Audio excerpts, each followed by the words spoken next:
आदाब नाजरीन, Z news में आपका खैर मकदम है। जेके टीचर्स एसोसिएशन रामबन ने आज रामबन में ZEO और चीफ एजुकेशन ऑफिस रामबन के दफातर से तदरीसी अमले की लाताल्लुकी के हवाले से प्रेस कॉन्फ्रेंस की। उन्होंने कहा कि असातिज़ा को गैर तदरीसी असाइनमेंट देना तलबा के साथ नाइंसाफी है। आगे देखिए रामबन से हमारे नुमाइंदा अनीस शेख की ये रिपोर्ट। शर्मिंदगी के साथ मुझे ये कहना पड़ रहा है कि गवर्नमेंट के ऑर्डर, गवर्नमेंट के ऑफिसर ही जो है ऑफिसों के अंदर धज्जियाँ उड़ाई जाती है। मैं बात कर रहा हूँ CO office chief education officer Ramban Shri VK कोल साहब की।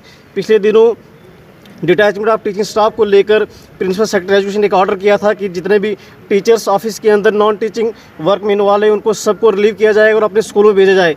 उसके बावजूद भी CO रामबन ने उसके ऊपर कोई एक्शन नहीं लिया। इसी चलते आज हम डिप्टी कमिश्नर रामबन से मिले थे और उनके साथ हमारी बड़ी तफसीलों में ये बात हुई कि सर डिटैचमेंट को लेकर CO रामबन ने कोई एक्शन नहीं किया। इसकी वजह से हमारे जो बच्चे हैं स्कूल में बहुत जो सफ़र हो रहे हैं। डिप्टी कमिश्नर रामबन के साथ हमारी बड़ी तफसीलों बात हुई और उन्हें हमें एश्योरेंस किया है कि विद इन डेज़ में इसके ऊपर बहुत कार्रवाई की जाएगी और हमें उम्मीद भी है DC रामबन जो है इसके ऊपर बहुत एक्शन लेंगे और आने वाले टाइम में जो भी टीचर्स ऑफिस के अंदर नॉन टीचिंग वर्क में इन्वॉल्व हैं वो वहाँ पर नहीं दिखेंगे।